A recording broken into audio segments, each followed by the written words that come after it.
Eu me chamo Juan Carlos, sou professor do IFRN, Campus Natal Central, e hoje vamos ministrar esse mini curso sobre a introdução, que eu denominei de Introdução ao Método de Interpretação Histórica segundo Hilsen. E aqui eu vou começar contando um pouco do nascedouro desse mini curso, né?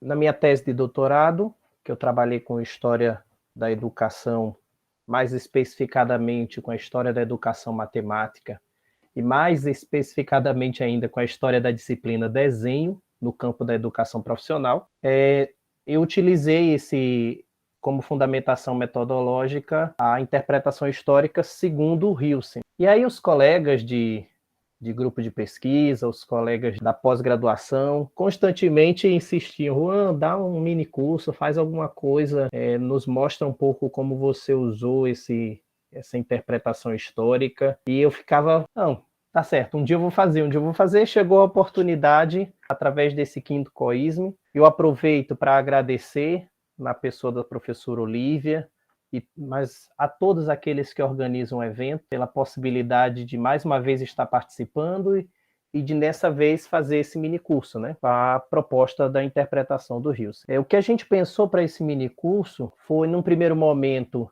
apresentar o método, dando ênfase mais às operações procedimentais, né, que o Hilsen vai chamar, lá na frente eu vou explicar para vocês um pouco mais, mas ele vai chamar de processo operacional. E existe um outro processo concomitante a esse, que é o processo substancial, mas a nossa ênfase será ao processo operacional. Claro, sem negligenciar tocar nesse outro, mas enfatizando o passo a passo que é sugerido por esse autor para a interpretação histórica clássica, né?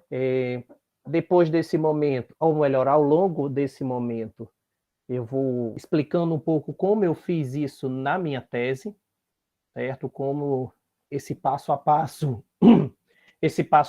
foi se concretizando na tese, e no final a gente pretende deixar um tempinho aí para nós podermos conversar um pouco mais, talvez sobre os temas, as perguntas e as indagações que vocês tenham dentro da pesquisa histórica, para que juntos nós possamos chegar a algumas sugestões metodológicas, tá? Para aqueles que se interessam em utilizar esse método, querem conhecer mais esse método, ok? Então a ideia é essa, é a gente fazer uma apresentação, mais ou menos 1 hora de apresentação, onde eu vou explicando um pouco para vocês o que o Hilsen pensa e como eu fiz isso dentro da minha tese, mas deixar um bom tempo aí para a gente poder conversar sobre os objetos de estudo de vocês, né, sobre as indagações históricas está no desejo de vocês de transformar-se em pesquisa, e como é que isso poderia se adequar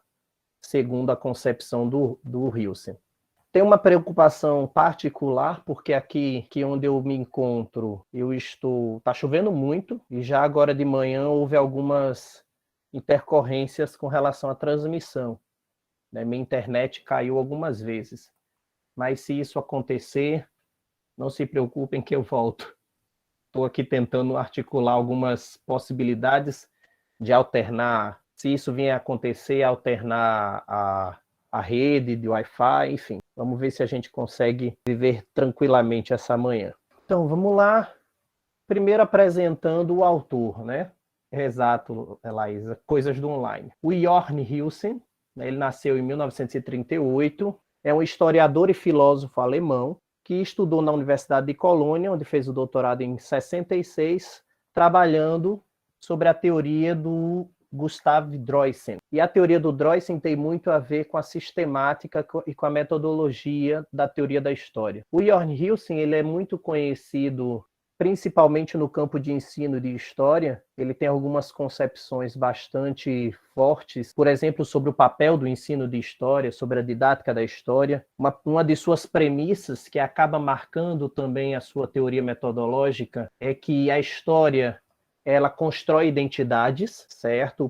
A história a trajetória sendo atribuído significado constrói identidades, né? Eu, pessoalmente, entendo essa construção de identidades no campo da identidade social. Então, por exemplo, o ensino da história nos permite construir a identidade nacional de um povo, a identidade social de um grupo, né?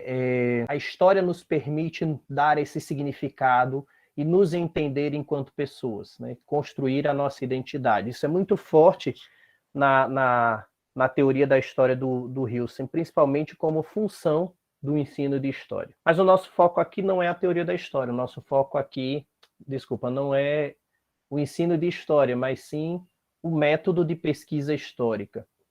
E aí eu queria descrever também um pouco a minha trajetória. Durante o doutorado, eu também estava num processo de transição, porque a minha formação é em matemática, e depois da minha graduação e do mestrado no campo da matemática pura, eu entrei no mercado de trabalho e fui paulatinamente fazendo uma trajetória para o campo da educação matemática e, em seguida, para o campo da história da educação matemática. Foi por aí que eu queria fazer o meu doutoramento, né? Então, me aproximei de um grupo que eu conhecia que trabalhava com história da educação, dentro da UFRN, e passei pelo exame de seleção, etc. e tal, consegui que a professora Olívia, coordenadora do COISME, me orientasse numa pesquisa onde eu trabalhava com história do ensino de desenho, com a história da disciplina desenho, na educação profissional, já que eu sou professor do IFRN. E aí, dentro desse processo de construção do objeto de pesquisa, de concretização, né, porque a pesquisa ela provém de uma ideia, de uma indagação, mas ela vai se concretizando, né, vai se moldando, vai se construindo. A minha proposta original era trabalhar com as fontes que eu dispunha numa metodologia mais conhecida e originária da linguística, que é a análise de conteúdo. E a minha orientadora foi comentando, olha, eu acho que a análise de conteúdo não dialoga bem, não vai dialogar bem com a fundamentação teórica, etc. e tal. E a gente foi conversando e tentando se aprofundar em qual seria a fundamentação metodológica que melhor dialogava com o campo teórico, né, onde eu me inseria. E houveram algumas propostas, houveram algumas noções que acabam provocando a escrita do Hilsen, de que muitas vezes, depois da especialização que se deu internamente no campo da história, houve uma certa omissão da metodologia, da teoria metodológica. Eu acho que isso não vai estar, não. Vou vir para cá e depois a gente retorna, né? No decorrer do movimento de especialização do campo, onde vai nascendo as diversas escolas históricas, né, houve uma certa omissão do que seria a metodologia pertinente àquela escola histórica, como se a fundamentação teórica já abarcasse os procedimentos metodológicos de qualquer pesquisa.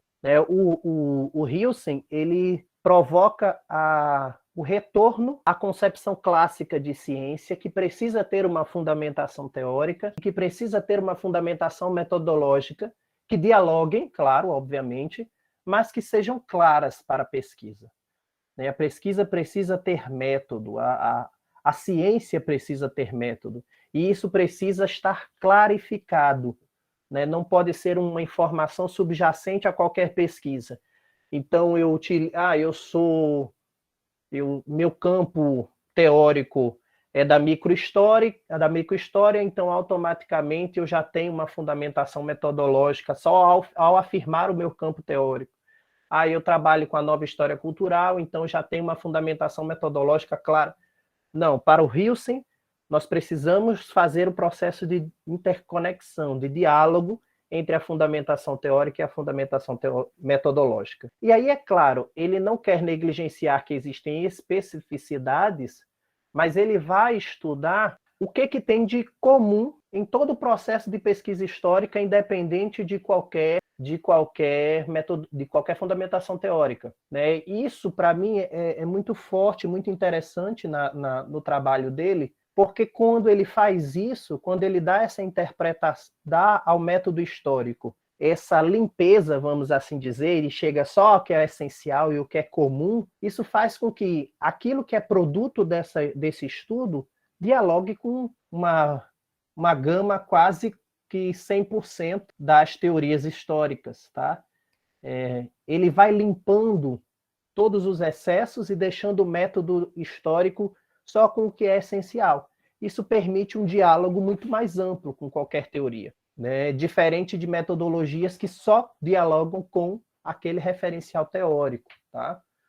Diferente, mas não quer dizer que é melhor, que é pior, isso depende muito do pesquisador e das suas opções enquanto agente de um processo de pesquisa. Aí o que acontece? Continuando a minha trajetória, eu me deparei com um trabalho, com uma obra, a gente estava estudando, querendo entender metodologia, eu me deparei com a obra do Júlio Arostegui, A Pesquisa Histórica, é um livro bem grosso, bem considerável, onde ele vai dedicar uma parte do livro às discussões metodológicas, e lendo ele, eu descobri o Hilsen, né?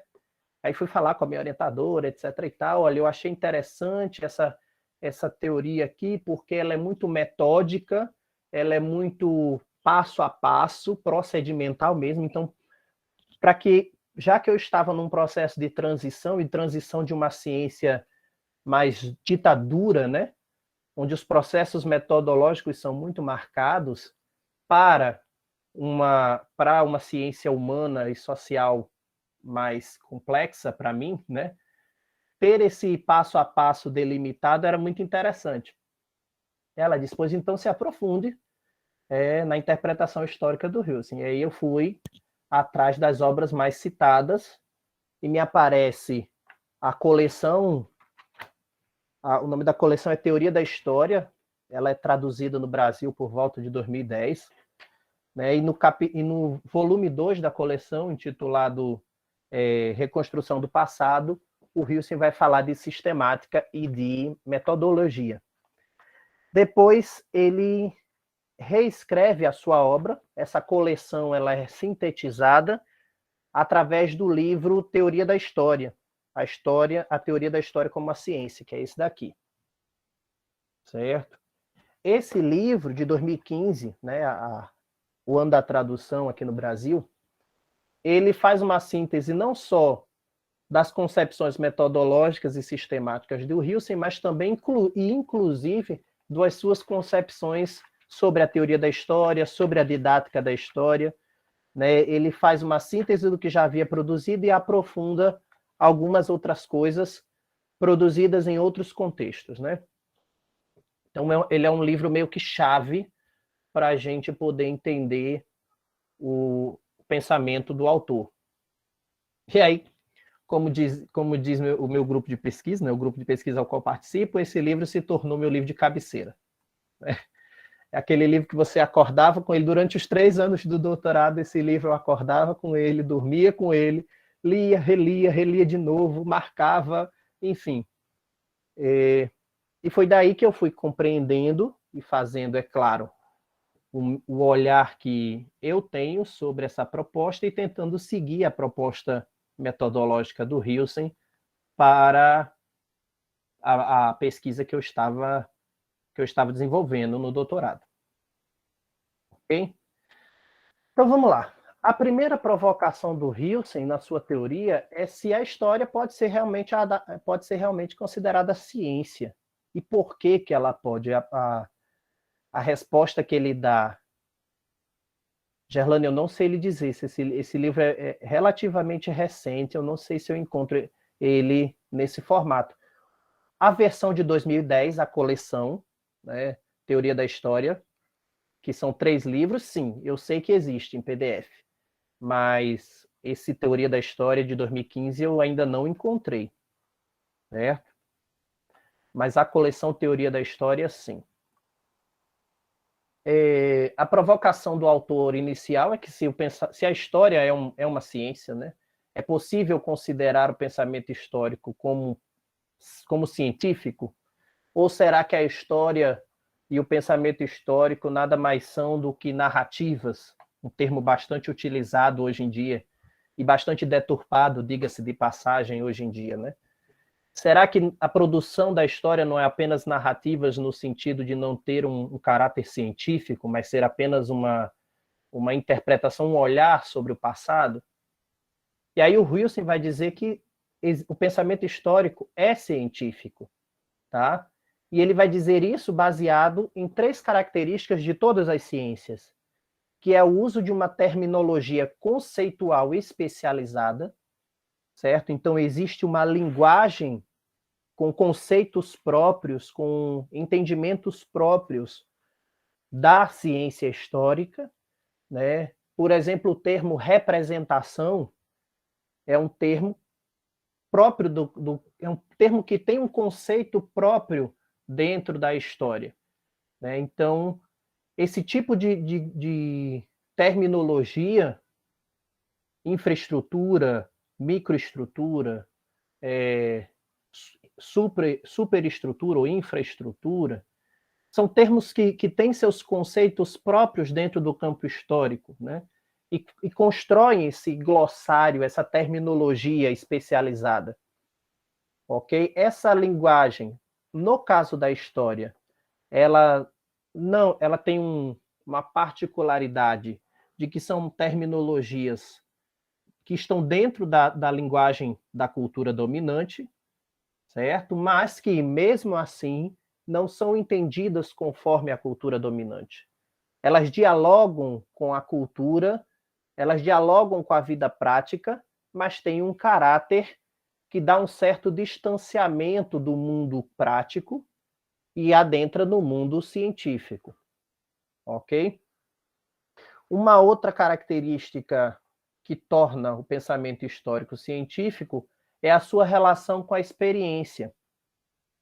É o aprofundamento ilimitado que o pensamento histórico nos concede diante de um fato experimental. Diante de uma experiência vivida, ele não fica só no senso comum, né? Naquilo que eu vou fazer a minha metáfora, né?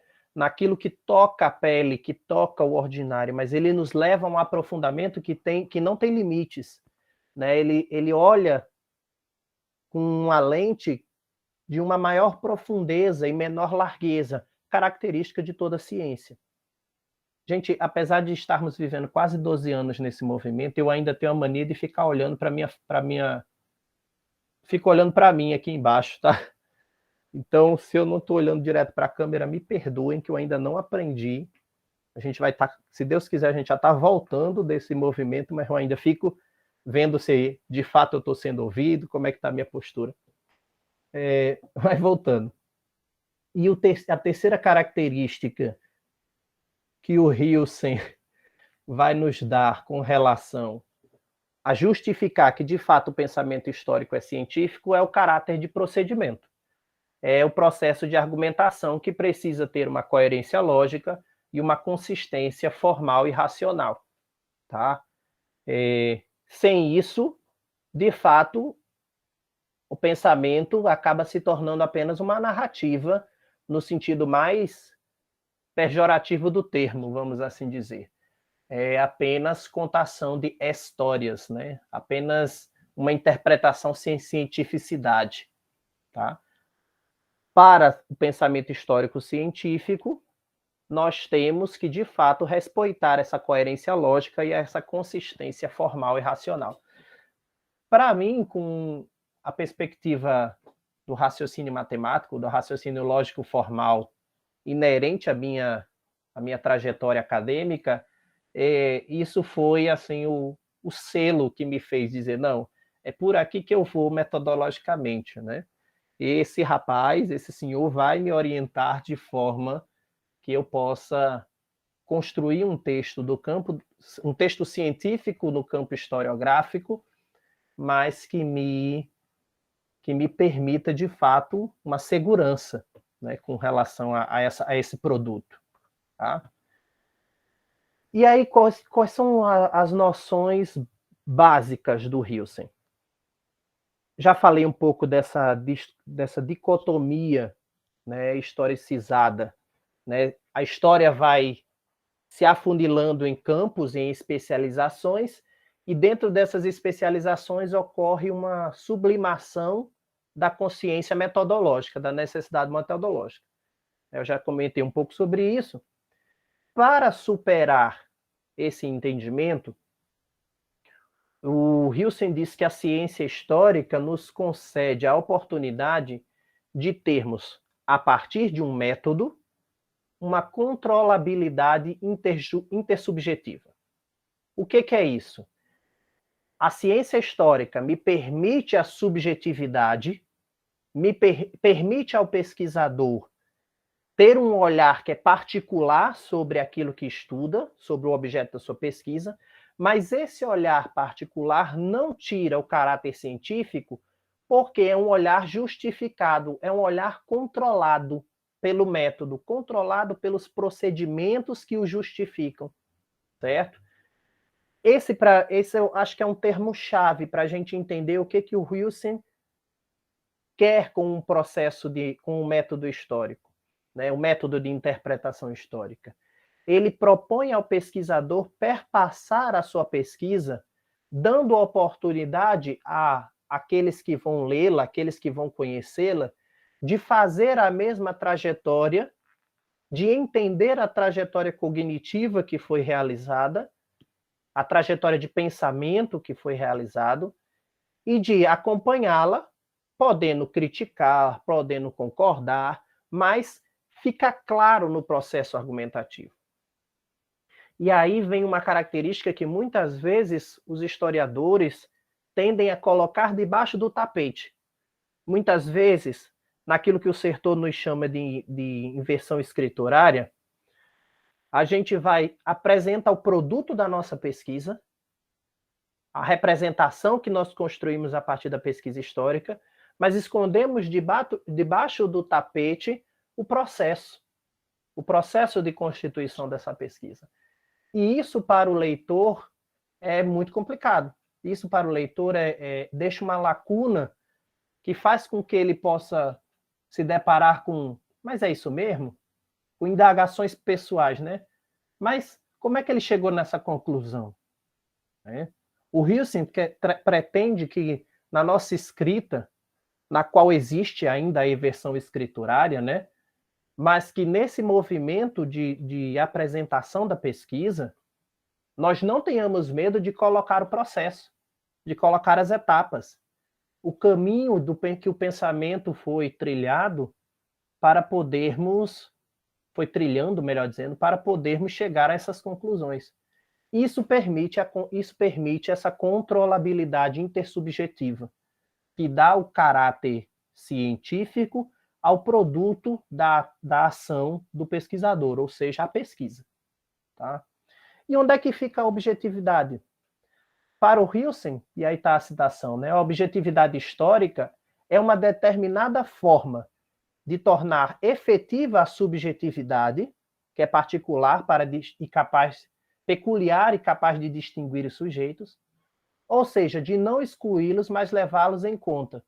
A peculiaridade dessa relação subjetiva consiste no fato dela efetivar-se de modo plenamente reconstituível. Eu tenho objetividade histórica quando eu apresento uma trajetória de pesquisa que aquele que vai se deparar com o fruto da minha pesquisa possa reconstituir essa trajetória, possa me acompanhar nessa trajetória. Ok?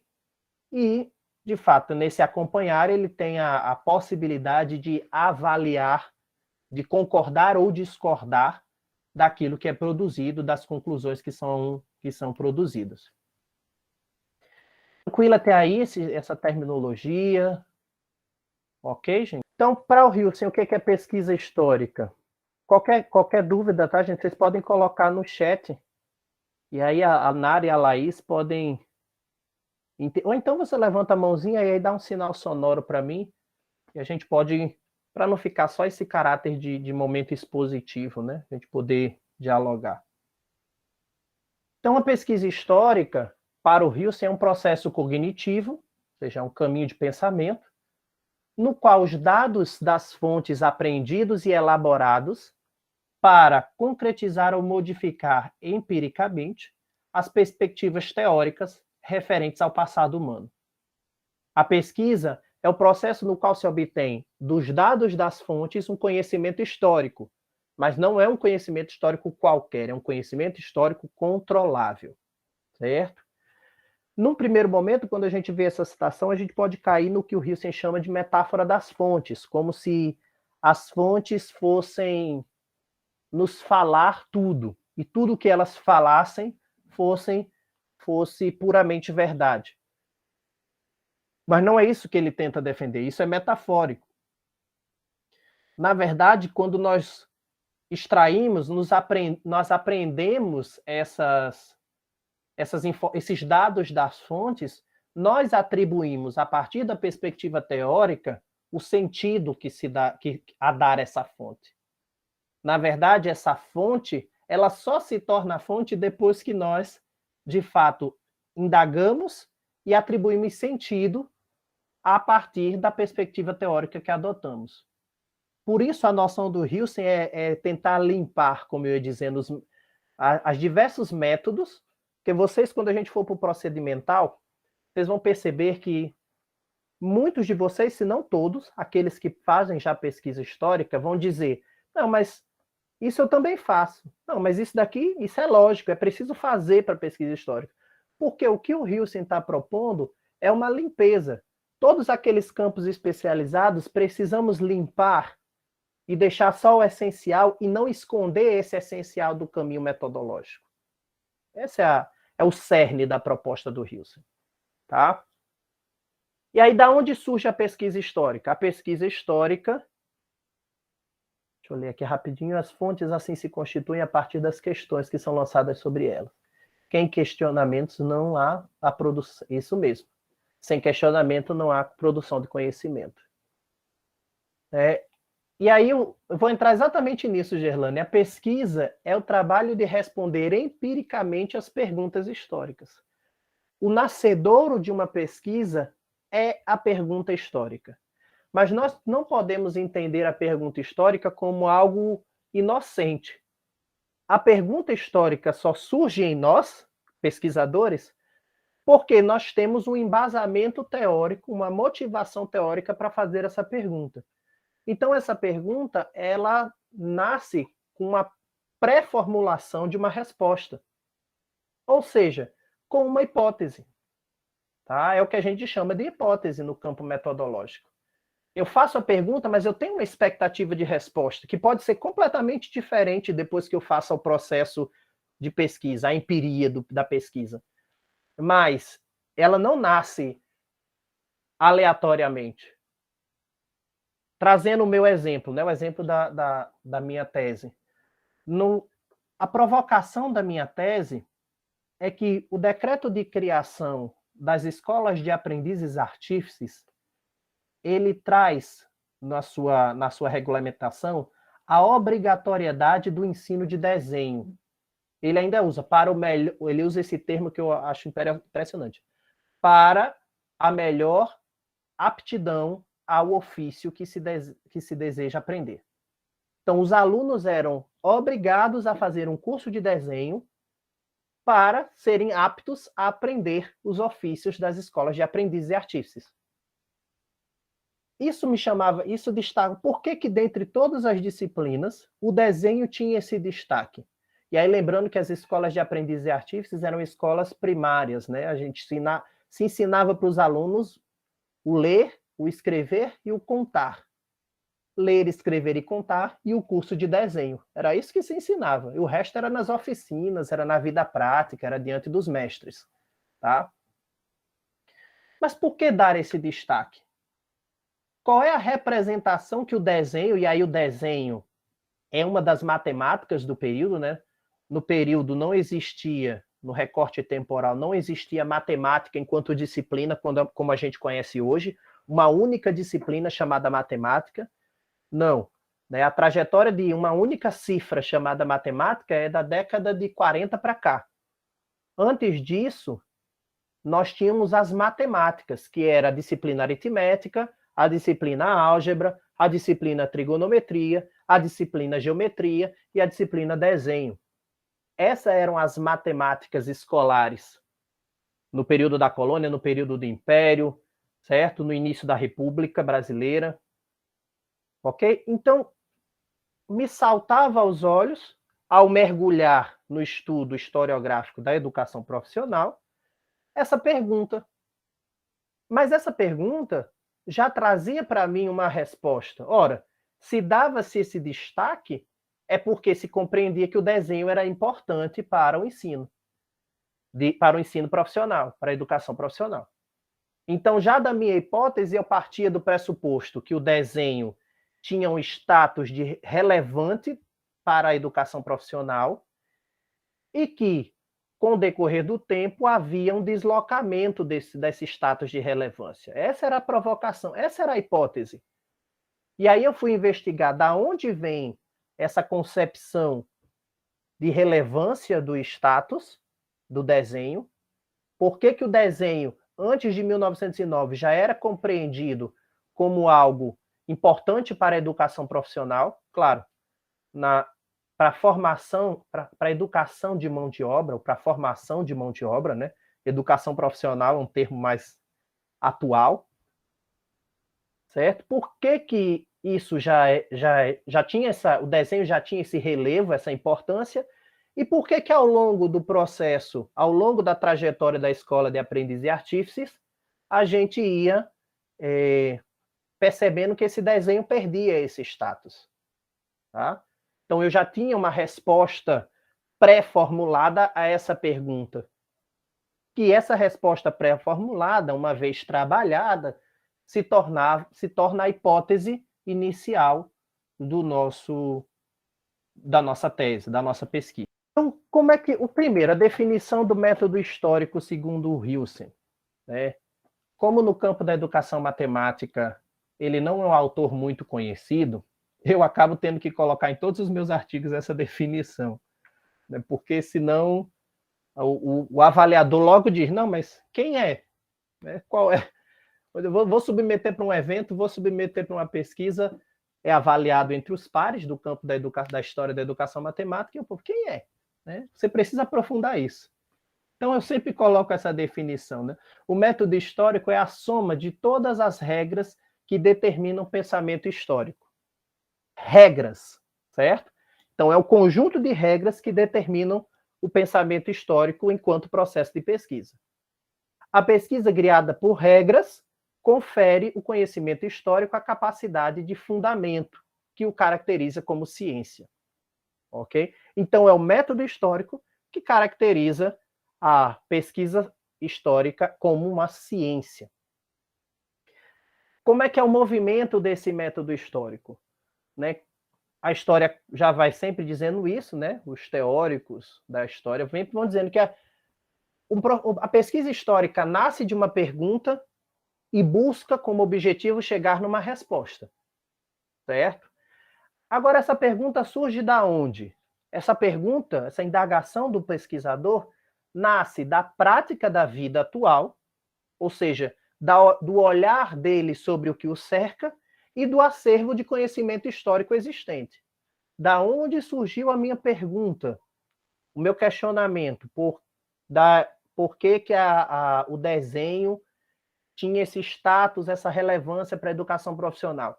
Eu sou professor da educação profissional, eu sou egresso da educação profissional, porque fui aluno do Cefet, né? Hoje sou professor do IFRN, ok? Então, a vida prática, a minha história de vida enquanto pesquisador também me leva a perceber isso. Esse movimento histórico me leva a perceber que houve o deslocamento, porque se em 1909, com a criação do curso das escolas de aprendizes, o curso de desenho tinha obrigatoriedade, depois esse curso de desenho vai se diluindo e vai se reconstituindo com outras disciplinas. No meu tempo, enquanto docente, já era uma disciplina, de certo modo, era obrigatória, mas marginalizada, né? A gente tinha desenho técnico, a gente ia para aquelas pranchetas, né, para as pranchas com aquelas folhas de A3, né, régua, compasso, esquadro, fazer construções de desenho. Mas já não era tão relevante para a educação profissional. Entende? Já era só mais uma disciplina que tinha que compor o núcleo, o currículo. Então, a vida prática me provocava a pergunta. O conhecimento histórico, porque, de fato, é preciso conhecer um pouco da história da educação profissional, no meu caso, me fazia formular essa pergunta. Se eu não conhecesse a história da educação profissional, em momento algum eu ia perceber que no decreto de fundação das escolas de aprendizes tinha o destaque para o curso de desenho. Então, a pergunta nasce da relação entre a vida prática, do olhar do pesquisador sobre o mundo atual e do conhecimento histórico. Essa pergunta se direciona a uma resposta, e essa resposta dialoga com a experiência histórica, com a experiência da pesquisa, com o processo de pesquisa. Talvez essa é a contribuição, é esse diálogo, que eu não sei por que não apareceu aqui, mas tem uma setinha aqui, para cima e para baixo. Tá? Existe um diálogo entre a experiência histórica e a resposta. Ok? E por que eu mostrando isso para minha esposa? Minha esposa também é professora de história, então isso também está dentro da minha prática da vida, né? Ela me questionava, mas por que volta? Porque a pesquisa histórica nunca é acabada, ela nunca dá uma resposta finalizada àquela pergunta. Ela sempre provoca novas perguntas, porque ela sempre vai acumulando, a resposta vai se acumulando no acervo do conhecimento histórico e vai provocando novas indagações. Então vamos lá, como é que se constrói o conhecimento? O conhecimento nasce das perguntas e se direciona às respostas, certo? Paralelo a esse movimento, não. Posterior desse movimento, nós temos a apresentação dos resultados, que não é, segundo o Hilsen, não é uma das etapas do método histórico, porque não obedece a critérios cognitivos, né? Ele vai dizer, né? A apresentação predispõe a pesquisa na perspectiva de apresentabilidade dos seus resultados. Eu preciso já ter feito uma pesquisa. A pesquisa precisa estar concluída para que eu apresente os resultados, ok?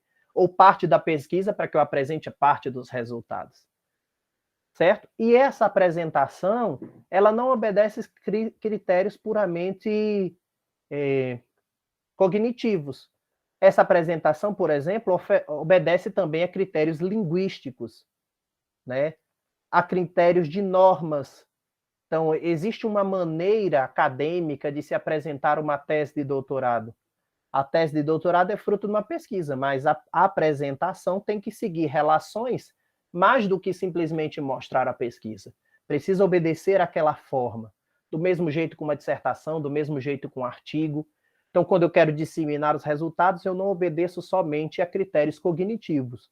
Eu não vou só descrevendo. Existe uma forma de descrever a pesquisa que seja coerente com aquele formato do gênero ao qual eu vou expor a pesquisa. Ok? A própria apresentação de slide é um formato, um gênero, que é diferente eu apresentar a pesquisa num artigo e apresentar a pesquisa através de slides. Por isso que ele descreve a apresentação de resultados fora do processo. Ela pressupõe uma pesquisa realizada, mas ela não faz parte dessa pesquisa. Esse método possui uma unidade. O que é essa unidade? É essa coerência entre as fases, coerência entre as partes, esse diálogo contínuo entre as partes. A representação, a narrativa, ela não nasce do nada. Ela tem que dialogar com a pergunta, ela tem que dialogar com a organização dos dados. Então, como é que é a unidade do método, né? Como é que eu lido com o método de modo que haja coesão interna das regras? Bem, a pergunta nasce dos dados empíricos, o acervo conhecido, e do presente, do passado e do presente, do olhar do pesquisador sobre o passado e sobre o presente. Uma vez que eu tenho essa pergunta, eu busco informações e organizo um contexto. Então, as informações e o contexto, organizados, sistematizados, fazem com que eu tenha algo a analisar, que eu tenha dados, ok? E uma vez analisados esses dados, eu escrevo a narrativa, a trama, a representação, tudo bem? Para não usar o termo narrativa de forma como hoje é tão simplificado. Basta olhar, ler jornais de grande circulação, ou olhar, assistir jornais de grande circulação, você vai ver esse termo narrativa sendo tão deturpado. Por isso que a gente tem que deixar claro de que narrativa estamos falando. Estamos falando da trama, da representação, ok? Do conhecimento histórico. O cerne. A unidade do método histórico. O método histórico é a regulamentação do processo cognitivo, que torna os procedimentos cognitivos, que é aquilo que eu penso, aquilo que eu reflito, que são particulares, porque sou eu que faço, é o pesquisador que o faz, reconstituíveis e controláveis e, portanto, criticáveis por aquele que vai ler ou que vai se deparar com a pesquisa. Esse movimento sofre grande forte da sistemática do Droysen e se baseia nas 3 etapas clássicas da história, do método histórico: a heurística, a crítica e a interpretação. Então, percebam que depois que o Hilsen limpa de todas as características oriundas dos diversos processos da especialização da ciência histórica, fica o essencial. O essencial é aquelas 3 etapas da interpretação histórica: heurística, crítica e interpretação. Essas etapas, a gente vai se debruçar daqui a pouco mais, essas etapas elas são processo operacional. São etapas pelas quais o pesquisador opera, de fato, os procedimentos da pesquisa. Mas existem também como a gente passa por essas etapas, com qual olhar nós passamos por essas etapas. E isso é o que o Hilsen vai chamar de processo substancial. A unidade do método histórico no contexto sistemático, de heurística, crítica e interpretação, é meramente operativa e procedimental. Ela define a pesquisa como uma sequência de procedimentos, mas não o tipo de procedimento empregado nos processos de pesquisa. Quem vai definir os tipos de procedimento é o olhar que o pesquisador tem sobre a passagem do tempo. E é claro, quando eu falo olhar do pesquisador, não é só uma escolha subjetiva, mas é uma escolha que dialogue com as fontes possíveis.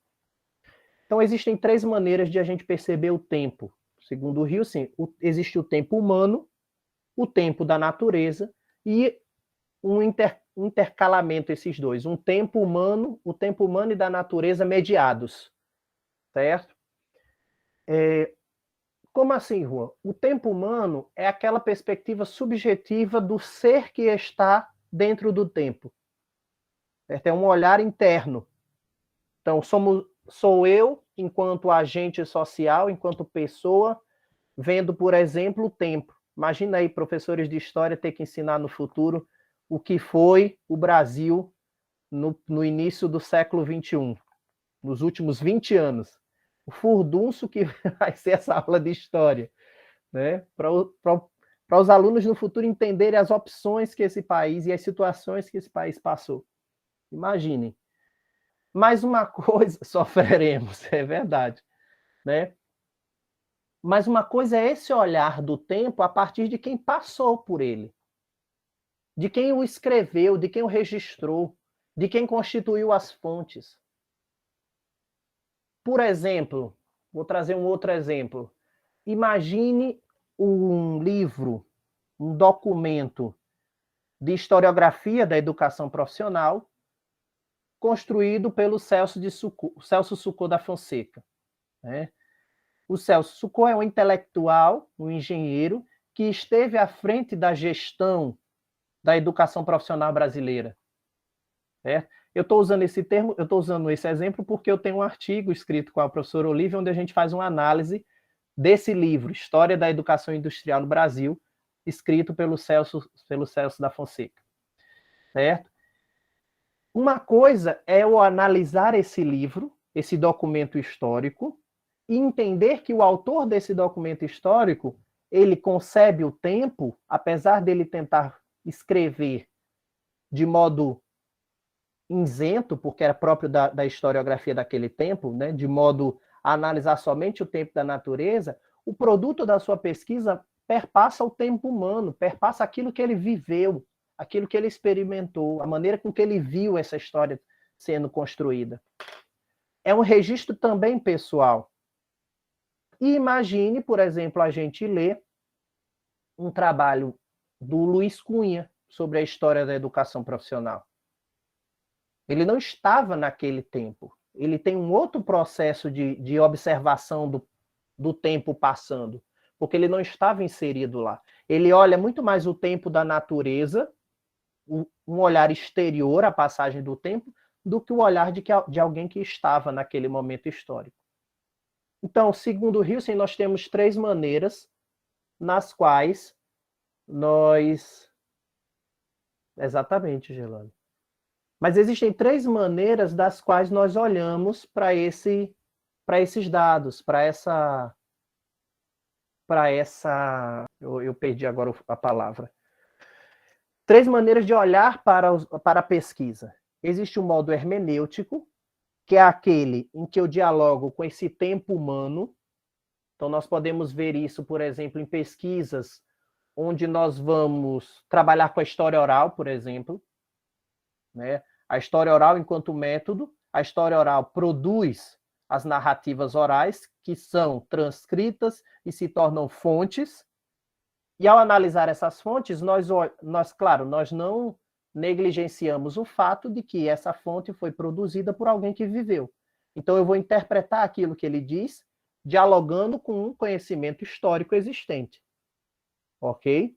Mas existe um olhar a partir da fonte, a partir de alguém que viveu, a partir de alguém que experimentou a passagem do tempo de modo humano. Uma outra maneira é eu fazer uma análise, eu fazer uma pesquisa baseado no processo histórico externo.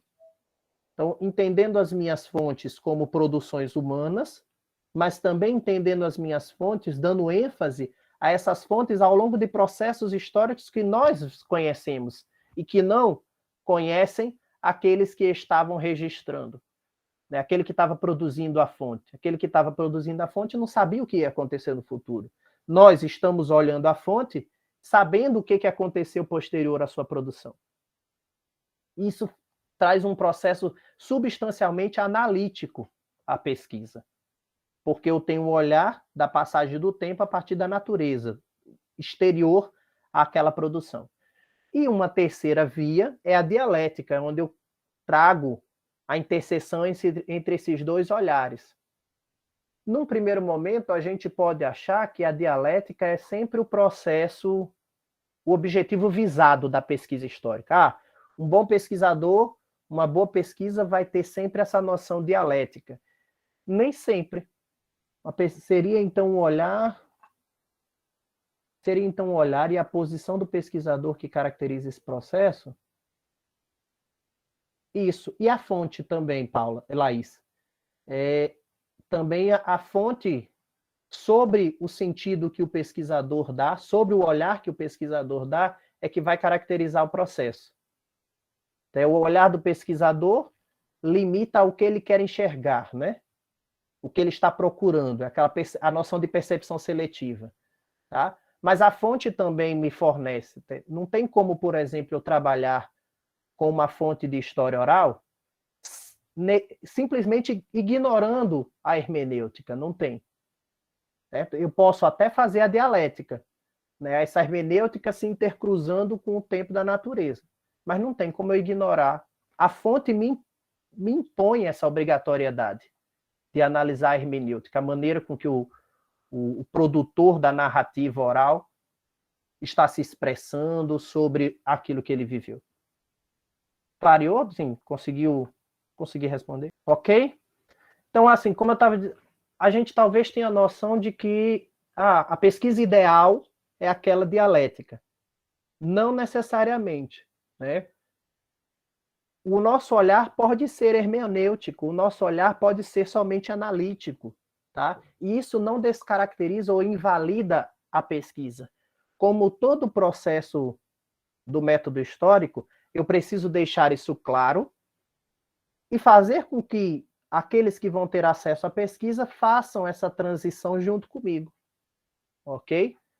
Na minha tese, por exemplo, eu até coloco isso naquele capítulo introdutório, né, onde a gente vai apresentando o método, né? Que a nossa visão, nosso desejo é sempre trazer essa dialética, mas nós temos a consciência que em determinados momentos nós fizemos uma análise puramente hermenêutica ou uma análise puramente analítica, por imposição das fontes, ok?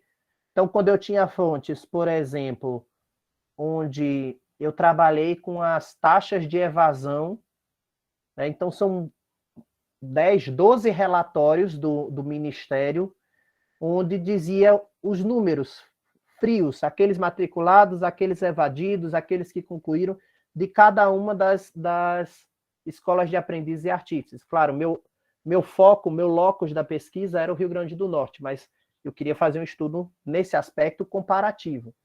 A evasão do Rio Grande do Norte era maior do que a evasão geral do sistema? A taxa de êxito ou de formados no Rio Grande do Norte era diferente? A estratégia utilizada para combater a evasão foi diferente? Então, eu peguei uma penca de tabela, né? Uma penca, né? Eu peguei um conjunto vasto de tabelas com números, onde eu tinha que trabalhar esses números puramente analítico. Puramente analítico, ok? Então, eu sabia que mesmo eu tendo o objetivo de trabalhar com a dialética, eu precisava destacar que era um momento de análise substancialmente analítica dentro do trabalho, ok? E isso, como eu disse, não desmerece o trabalho. Apesar da gente ter uma noção de que a dialética é o objetivo, que é uma noção falsa, vou assim dizer, usar um termo forte, mas é falsa, porque pode ser que o objetivo do trabalho seja hermenêutico ou analítico, e isso não o desmerece. Vamos falar da heurística. Gente, eu falo demais, né? Eu estou olhando aqui, eu estava preocupado de fazer em 1 hora, já passamos de 1 hora. Mas eu vou tentar encaminhar para a gente poder discutir os objetos e as perguntas históricas de vocês. Obrigado. Com relação à heurística, como é que se dá essa etapa? Lá no final, o Hilsen vai apresentar uma tabela que eu trouxe para cá, mas a gente vai tentando explicá-la ao longo do tempo, só a tabela é só uma síntese. Então, a heurística, ela entra num primeiro momento. Uma vez que eu tenho uma pergunta, eu preciso encontrar fontes que me forneçam condições de responder essa pergunta. E aqui tem um marco que eu acho muito interessante. Tradicionalmente, a gente primeiro dialoga com as fontes. A gente tem uma fonte, e a partir dessa fonte a gente faz uma indagação histórica para começar uma pesquisa histórica, né? O Hilsen, ele não entende dessa forma. E eu, pessoalmente, faço com que eu interpreto que ele não entende dessa forma, até porque ele está na Europa e o acervo de fontes para ele é muito mais fácil do que para a gente. Muitas vezes, eles têm esse zelo de guardar a sua história, que não é algo que acontece, por exemplo, nos países latino-americanos. A gente tem uma certa dificuldade de guardar a nossa história, né? Mas para ele, a pesquisa histórica, ela nasce da pergunta, da indagação. E no primeiro momento, essa indagação vai nos provocar caçar fontes. O que vai ser fonte de fato ou não é um outro momento. Mas a heurística me faz caçar fontes. Trazendo de novo o exemplo da minha tese, né? A primeira coisa que eu faço, uma vez que eu tenho essa indagação, voltei? Voltou, Juan, acho que foi só 1 minuto, mais ou menos. Se você puder retomar. Agradeço. Foi a primeira queda. E o engraçado é que parou de chover, mas aqui continua tendo essas quedas. Mas vamos lá.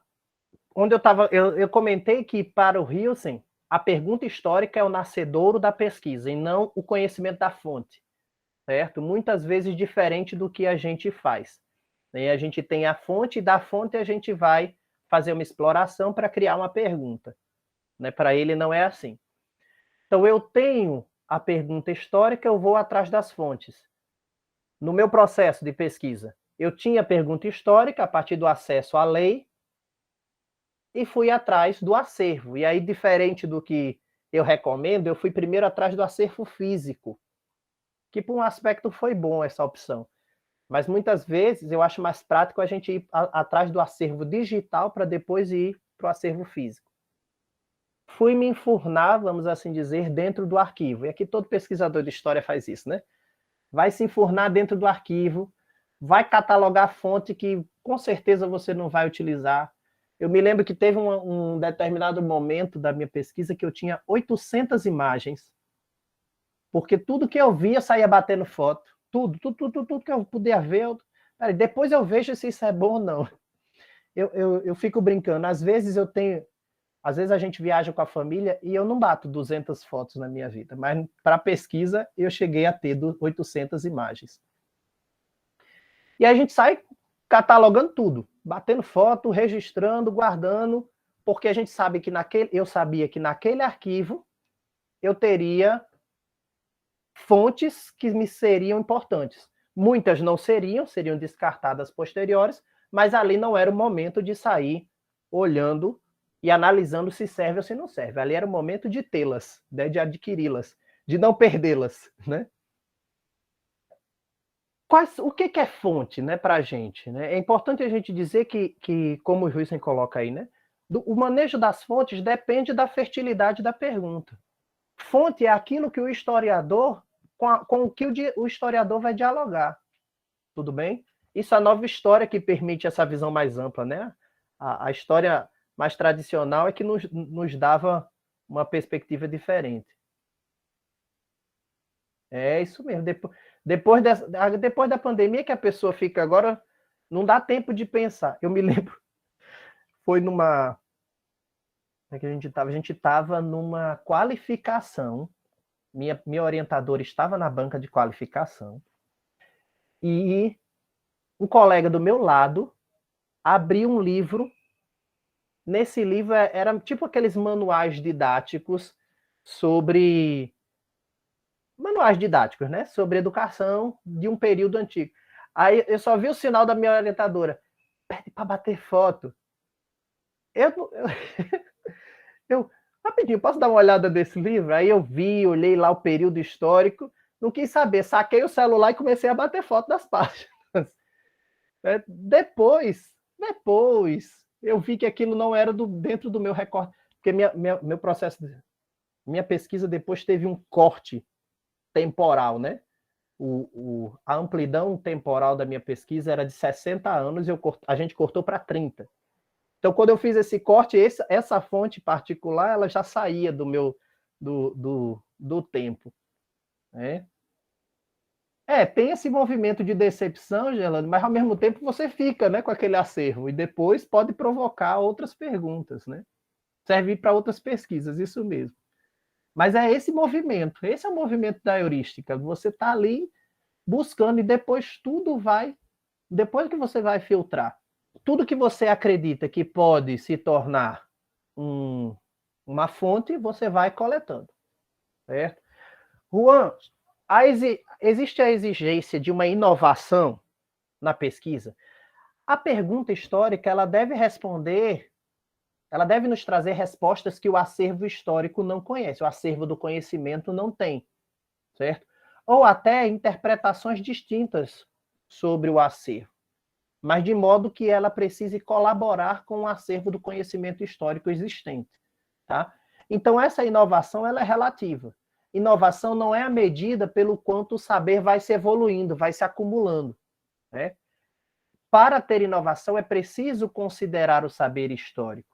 E respostas distintas ou respostas iguais por meios distintos também trazem uma inovação. Tá? Tranquilo? Então, essa perspectiva, toda pesquisa deve trazer uma inovação, mas não necessariamente é um acréscimo de saber no sentido de acumulando, de evolução, naquele sentido positivista, tá? E aí o Huyssin vai ter essa máxima que eu descrevi aí no slide, né? Pergunta de modo que as tuas pesquisas levem a resultados que correspondam às carências insatisfeitas de orientação do seu tempo. Então, o acervo de conhecimento, ele nunca é completo. Ele sempre traz carências. Essas carências nem sempre vão fazendo esse acervo crescer. Né? Podem nos chegar a respostas que nós já conhecíamos, mas por vias desconhecidas. Isso também traz inovação. E aí a Gerlane vai falando, né? No projeto de pesquisa sempre é preciso justificá-la, né? De fato. E também é um processo particular de cada um. Ó, exato. Vamos lá. Então, como é que eu sei que a minha pesquisa, que a minha pergunta é plausível? Que eu não estou correndo atrás de abstrações ou de perguntas irrespondíveis, tá? Essa plausibilidade controlada, você vê que o Hilsen ele gosta do termo controle, né? Essa plausibilidade controlada é garantida pela carência de orientação do presente e pelo saber do acervo acumulado. Uma vez que a minha pergunta não encontra resposta ou não encontra uma única via de resposta dentro do saber acumulado e permanece uma carência de entendimento do presente, de orientação do presente, eu já tenho um primeiro passo de uma pergunta plausível, ok? Essa pergunta plausível, ela deve dialogar com a cultura histórica e os discursos especializados existentes. Quando traz esse diálogo com a cultura histórica e com os discursos, eu vou tendo possibilidades e limites dos discursos da consciência histórica, do que o Hilsen chama. Eu estou usando termos do Hilsen, tá? Então, eu tenho uma pergunta plausível porque ela tem carência, ela supre uma carência de orientação e ela dialoga, ela acrescenta ao saber do acervo acumulado, entendendo esse acrescenta não necessariamente como uma ampliação. Então, se essa pergunta passa a um momento onde eu preciso dialogar com a cultura histórica e com os discursos especializados, e aqui nós temos a influência fortíssima da fundamentação teórica. Discurso especializado, leia-se fundamentação teórica. Cultura histórica, leia-se fundamentação teórica. E a fundamentação teórica vai nos dar as possibilidades e limites do discurso. Ok? Além disso, essa pergunta ela tem que ter um outro movimento de diálogo, que é do conhecimento ligado à vida prática, certo? A vida prática de um grupo, a vida prática do pesquisador, a vida prática da ciência, e um certo distanciamento científico. Distanciamento científico no sentido de que o pesquisador tem uma provocação subjetiva, pessoal, mas, ao mesmo tempo, ele não vai sanar uma necessidade pessoal. É uma provocação pessoal para contribuir com a ciência, certo? Esse é o distanciamento científico nessa noção, ok? Para o Hilsen, a conclusão, o cerne, o que estaria aqui dentro desse esquema, no centro desse esquema, eu, pessoalmente, não soube botar bem aqui no centro, mas seria essa frase. A plausibilidade de um problema, de uma pergunta histórica, se baseia na capacidade discursiva. Se eu posso discursar, se eu posso falar sobre essa problematização, se eu tenho condições de falar sobre, se não é algo abstrato, eu quero saber e pronto, ela tem uma certa plausibilidade. A pergunta é válida para a pesquisa. E aí vamos para a segunda etapa. Na crítica, o que acontece na crítica? A etapa crítica é onde eu pego todo aquele acervo de fontes que eu consegui, e aí, de fato, eu vou selecionando aquilo que dialoga com a minha pergunta, aquilo que é capaz de me ajudar a responder a pergunta. É o procedimento de pesquisa pelo qual eu obtenho, a partir de requisitos, a partir de informações confiáveis e controláveis. Eu obtenho as fontes, ok? Então, nem todas as minhas 800 fontes, as minhas 800 fotos, dialogavam com o que eu queria, né, com a minha pesquisa, ok? Então, eu tinha que fazer um corte. Essa é a etapa do corte. Esses critérios precisam estar claros para o leitor da sua pesquisa. Não é hora de esconder nada debaixo do tapete. Isso precisa estar claro. Aí eu selecionei porque eu excluí aquilo que estava fora do meu recorte temporal. Eu excluí aquilo que não era... Por exemplo, às vezes a gente tem pesquisas de revisão de literatura, né? E Eu excluí isso porque estava fora do meu acervo, daquilo que eu queria de fato fazer a revisão, né? Eu excluí porque não dialogava com a minha pergunta, não se tratava, por exemplo, do desenho. Pessoalmente, as minhas maiores exclusões foram por sair do meu recorte temporal, né? Como quando eu estava pesquisando ainda eram 60 anos, eu tinha muita coisa dos últimos 30. Quando a gente cortou pela metade, mais da metade dessas 800 fotos foram embora da pesquisa. Mas eu ainda guardo, porque eu ainda tenho a perspectiva de retornar a fazer a minha, sei lá, um pós-doutorado, uma pesquisa onde eu vá para os outros, avance 30 anos, saia da escola de aprendizes e vá para a escola industrial e para a ITFERN, né, dentro do objeto de pesquisa desenho. 3 etapas de crítica para o Hilsen. A crítica externa, que é onde nós vamos, alguns historiadores chamam de crítica de autenticidade, onde a gente vai avaliar que tipo de fonte é essa. E aqui, para os neófitos na pesquisa, os que têm mais tempo de pesquisa já fazem. Só porque não é autêntico não quer dizer que deixa de ser documento, tá?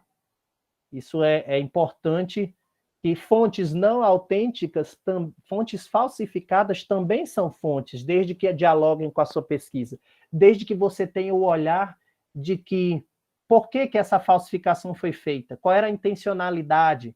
E quando a gente vai ver intencionalidade, meus queridos, a gente vai muito fortemente para a hermenêutica. A hermenêutica, enquanto processo substancial, é aquele que tem um potencial maior para nos fazer entender intencionalidades de produções, né? Então, olha, as fontes dialogando com as substâncias.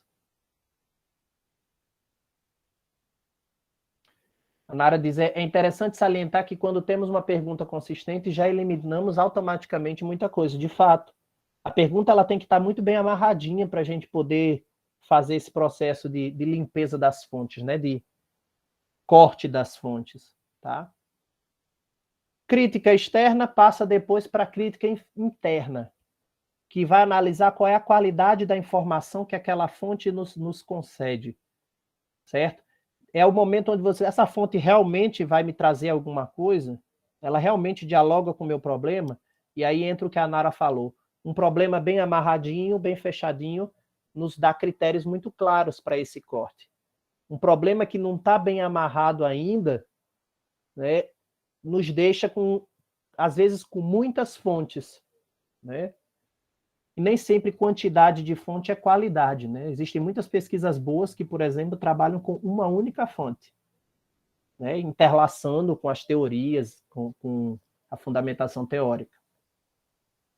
Quais são os critérios que o Hilsen propõe para essa crítica interna?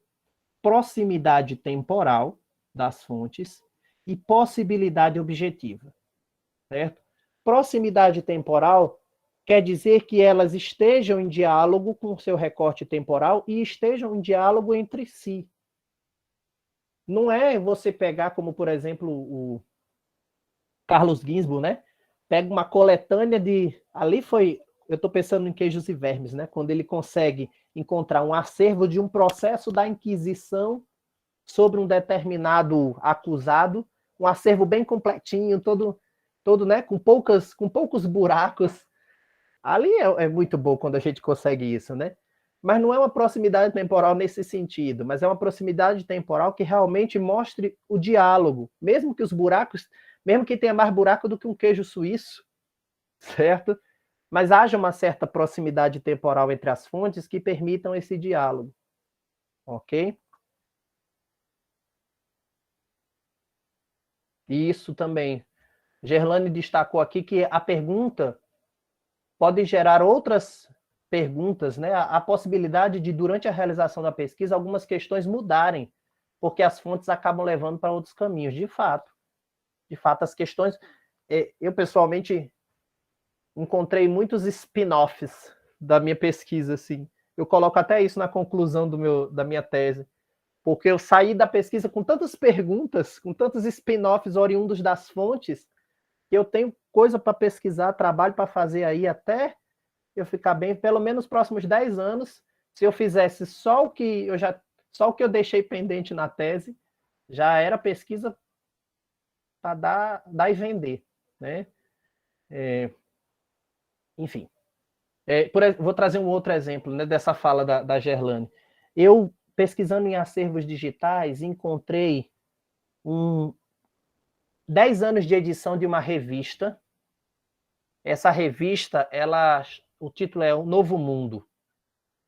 E ela era uma revista que tinha uma intencionalidade clara de trazer para o Brasil o estilo de vida americano. E dentro desse processo existem alguns artigos que tratam do desenho, né? Então eu trouxe alguns para construir a minha argumentação e tudo mais, analisei alguns na tese, mas eu tenho um bloco de revista todinho ainda, para analisar esse estilo de vida americano dentro dos processos de concepção de trabalho, de concepção de concepção de formação para o trabalho, e ainda está lá. Eu botei é um spin-off da tese. Outra que me apareceu foi um epistolário de um artista e professor de desenho chamado Teodoro Braga. Essas cartas eram direcionadas a jornais e eram um contraponto à atuação do Serviço de Remodelação da Educação Profissional, que em determinado momento esse serviço se utilizou de propaganda em jornais, né, de expor o seu trabalho para poder dar a sensação de que aquelas propostas eram a modernização do ensino profissional no Brasil. E aí esse artista e professor de desenho, ele batia de frente com essas concepções. E aí tem um epistolário inteiro de cartas, de discussões públicas entre o coordenador do serviço de remodelação e esse professor e artista, né? Também é outra coisa que eu vou ter que analisar aí um dia para frente, né? Enfim. Voltando para cá. Possibilidade objetiva. Além da proximidade temporal, tem coisa demais. Só não sei se eu tenho juízo ainda para fazer. Mas tem.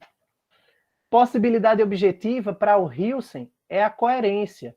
É que esse agregado de fatos dialogue aquilo que a fonte fala, bota esse fala entre aspas, tá? Aquilo que a fonte nos fornece, ele esteja em diálogo com o conhecimento já existente. Coisas muito absurdas, você precisa ter um olhar, no mínimo, desconfiado. Eu tenho uma fonte que é extremamente contrária àquilo que a historiografia já escreve, né? Opa, peraí, vamos olhar isso com clareza. Você teve a sorte de encontrar algo assim tão drástico? Será que essa fonte é falsa?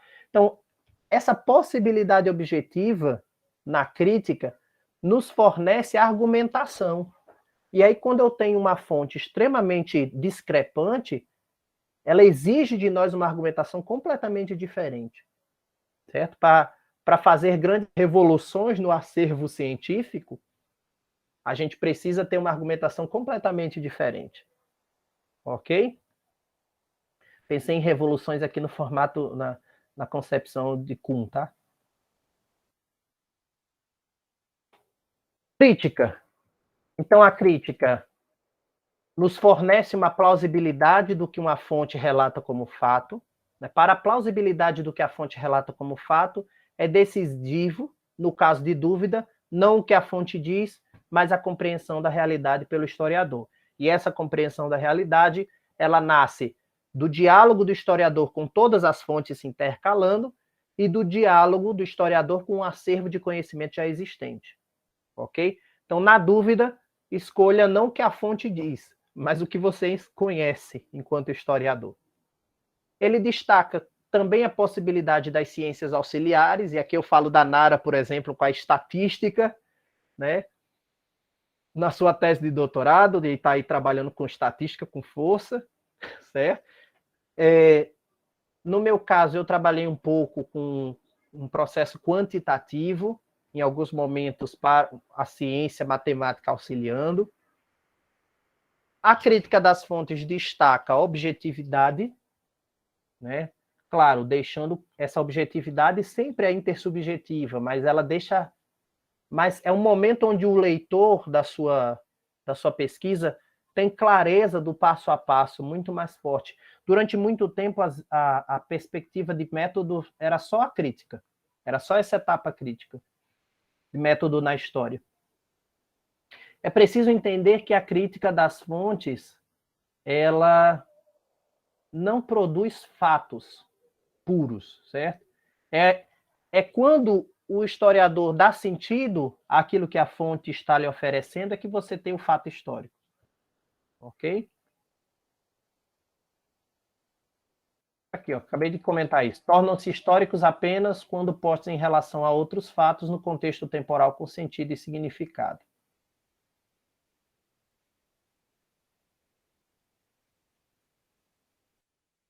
E a última etapa procedimental do método é a interpretação. Essa é a etapa mais complexa, porque é aquela em que mais o processo cognitivo do pesquisador se destaca, certo? Nas palavras do Hilson, ele vai dizer: a interpretação é uma operação de pesquisa histórica que, de forma intersubjetivamente controlável, conecta os fatos do passado obtidos pela crítica em sequências temporais, as quais são investidas de uma função explicativa e podem ser apresentadas como histórias. É na interpretação que você começa a, de fato, escrever a resposta da sua pergunta. E essa escrita não nasce do nada, ela nasce da crítica das fontes, daquilo que se tornou fato a partir do seu olhar sobre as fontes, a partir do sentido que você deu aos dados oferecidos pela fonte. A interpretação, ela filtra os contextos para responder a pergunta histórica. Ok? Então, as fontes vão lhe oferecer dados que você vai atribuir sentido. Essa atribuição de sentido vai se constituir como fundamentação para você responder a sua pergunta. E isso é a interpretação. Atribuir sentido para responder a pergunta é a interpretação.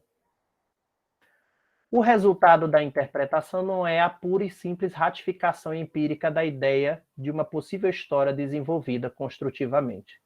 Regra geral, ocorre aqui uma modificação de tal monta que, ao cabo da interpretação, emergem elementos que a abordagem conjectural das fontes não pode antecipar nem imaginar. E aqui a gente entende essa afirmação de duas maneiras. Primeiro, a interpretação do resultado da fonte pode negar a sua hipótese, aquela resposta pré-estabelecida no início, certo? E isso não desmerece a sua pesquisa, isso não anula a sua pesquisa.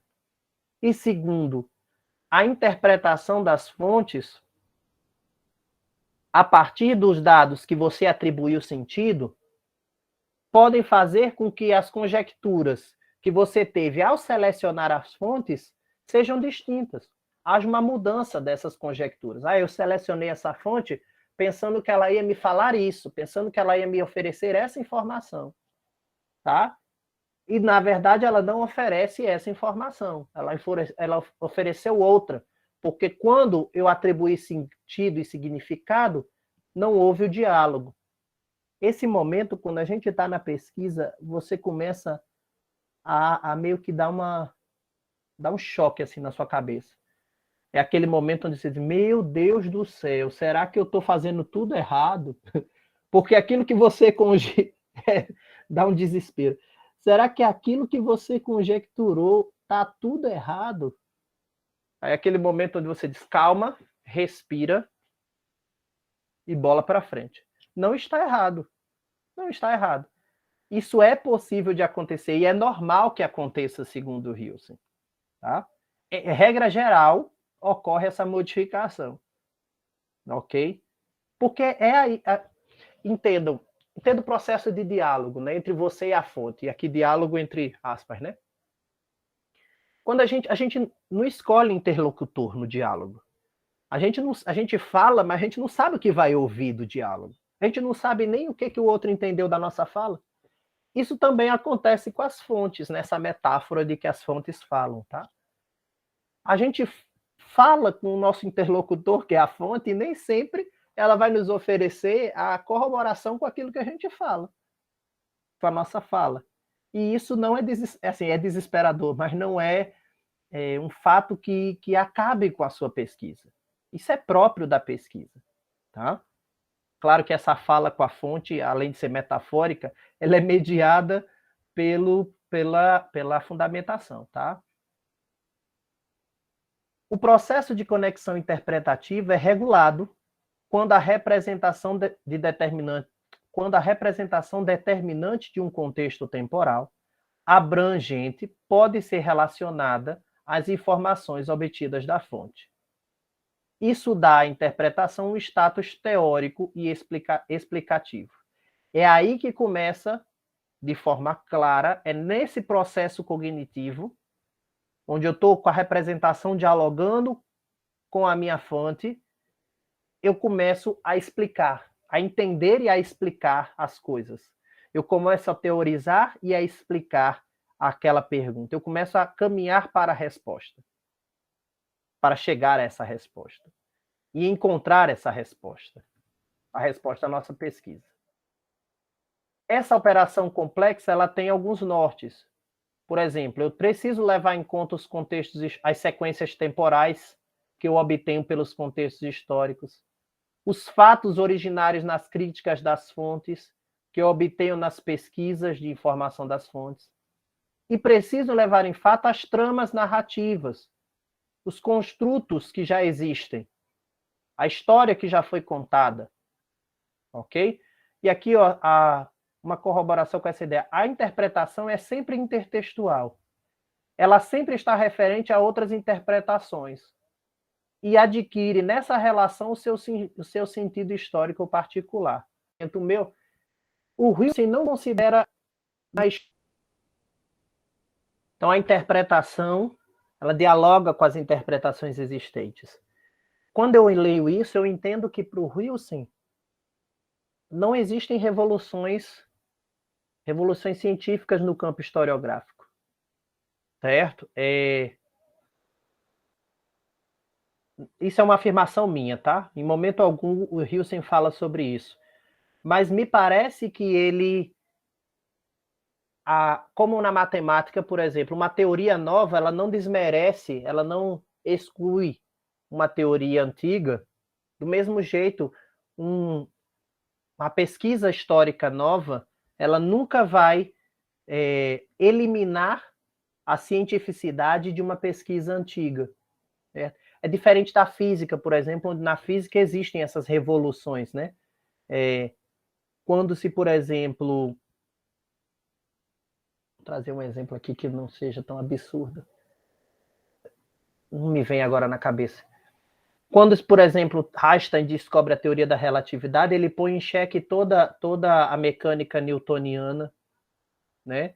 E apesar de nós estarmos num ambiente newtoniano, quando a gente pensa em espaço-tempo, a mecânica newtoniana não funciona. Pode falar, Gerlane. Bom dia, gente. Não, assim, dentro do que você está falando, acho que entra muito a questão do diálogo historiográfico, né? Que a gente tem muito na pesquisa, que é dialogar com as produções sobre o tema, as produções já existentes sobre aquele tema, mas não assim, a fim de excluí-las, mas de dialogar de forma construtiva, né? De dizer até que ponto aquela pesquisa, aquela análise, ela avança em relação ao tema, aquele objeto, e até que ponto ela não avança, né? E a partir da detecção dessas lacunas nessa produção anterior sobre o seu tema, aí você insere a sua pesquisa. Dentro do projeto, por exemplo, tem essa questão de revisão bibliográfica, né? Que a gente tem que ter conhecimento do que já tem produzido sobre o tema, e a partir disso a gente insere nosso novo olhar sobre aquele tema, né? Eu acho que é bem interessante isso. Não sei se entra dentro do que você está falando, mas essa questão de dialogar com outras produções, sabe?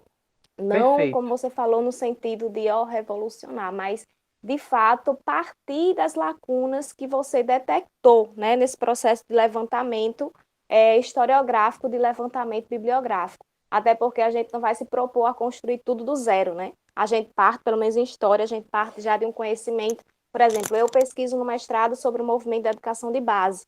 Então, eu vou partir do conhecimento das produções existentes sobre esse tema, mas eu vou detectar as lacunas que eu identifiquei nessas análises anteriores e, a partir disso, eu vou construir, né, o meu trabalho, a minha pesquisa, buscando responder essas lacunas, essas questões novas, né, que eu lanço sobre o mesmo tema. Perfeito, sua colocação está perfeita. O máximo que a gente pode encontrar de choque nesses diálogos é a questão da abrangência. E aqui também é uma perspectiva minha, tá? Não é o Hilsen que escreve sobre isso. Mas a leitura que eu faço é que no máximo que a gente pode encontrar é que dentro de um determinado contexto, um fato provoca uma interpretação de que nesse contexto teve um caminho distinto. Por exemplo, não foi o que aconteceu na minha pesquisa, mas eu poderia ter encontrado que na Escola de Aprendizes e Artífices do Rio Grande do Norte, o ensino de desenho tomava uma perspectiva diferente daquela estipulada na Escola de Aprendizes e Artífices no restante do Brasil. Isso não desmerece as pesquisas do ensino de desenho nas escolas de aprendizes e artífices do resto do Brasil. Eu só trago que existe uma limitação de abrangência. Aquilo que antigamente se dizia que todo o Brasil seguia desse jeito, no Rio Grande do Norte seguia-se diferente. Não foi o que aconteceu na minha tese, por exemplo. O que aconteceu na minha tese é que o ensino de desenho na escola, no que se hoje chamaria educação básica, ou seja, nos grupos escolares brasileiros, nos grupos escolares potiguares, seguiu sim um ensino de desenho distinto da educação profissional, né? E como a historiografia que estuda os grupos escolares é muito mais vasta, pelo menos no campo do ensino de desenho, minha tese traz essa contribuição. A trajetória da disciplina é outra. A trajetória metodológica da disciplina é outra, certo? Dentro das escolas de aprendizes e artífices. Para nos encaminhar ao final, falar um pouco rapidamente sobre a representação, mas eu já disse que a representação para o Hilsen não é uma etapa de pesquisa, ela pressupõe a pesquisa, porque ela não norteia somente por processos cognitivos, mas também existem critérios, inclusive linguísticos e literários, para construir a representação, para escrever sobre. Mas ele diz que o que conecta a interpretação, ou seja, a pesquisa, com a representação, é a trama, certo? É aquilo que o historiador vai produzir como trama historiográfica, como relato, certo? O relato conecta a pesquisa com a maneira de representá-la, ok? A narrativa, no sentido positivo. E aqui, esse quadro está na página 188 do Hilsen, e para mim, sabe aquela síntese que você, quando está fazendo a pesquisa, você olha o tempo todo? Né? Você imprime, cola na parede, e você está o tempo todo com aquilo. Você está escrevendo, você está fazendo a pesquisa e olhando para aquele quadro. E esse quadro, para mim, teve essa função. Tá? Porque ele vai dizendo as etapas, vai dizendo quais as operações que se deve fazer, e vai dizendo o que regula essas operações, quais são os critérios que você tem que obedecer para não sair do procedimento controlável e criticável. Tá? Então, aí, na heurística, você começa elaborando a pergunta que apreenda determinado campo da experiência histórica. Essa regulação se dá com relação à inovação a respeito do saber, entendendo inovação como a gente já discutiu anteriormente. Na heurística, na segunda parte da heurística, você acha, identifica e apreende a documentação. Tudo bem? E a regulação, nova apreensão de fontes conhecidas e a obtenção das fontes. Essa regulamentação precisa estar bem descrita dentro do seu trabalho historiográfico. Na heurística 3, você faz uma classificação das suas fontes em tradição e vestígio, né? Só para deixar claro, o que é vestígio? É aquela fonte que não tem uma interpretação sobre ela ainda, certo? Onde você não vê uma interpretação sobre ela. Você vai atribuir essa interpretação inicial. E uma tradição é uma fonte que já foi analisada, certo? Mesmo que seja a fonte originária, mas já existe um vasto campo de interpretações sobre ela. Tá? E a regulação e o critério é a separação analítica entre determinação de sentido e de fato. O que é sentido que foi atribuído às tradições, pelas tradições, e o que é fato? Certo? É isso que você faz na heurística. Depois vem a crítica e depois vem a interpretação, como a gente vai dizendo, como a gente foi dizendo ao longo dessa apresentação. E está aí, para mim, uma síntese que você olha assim, eu botei ela. Essa era se o livro de cabeceira era o livro de Hilsen, o marca-página estava sempre na página 188. O marca-página do livro estava na página 188. Era aquela que a gente abria e dizia, pronto, eu estou no caminho certo.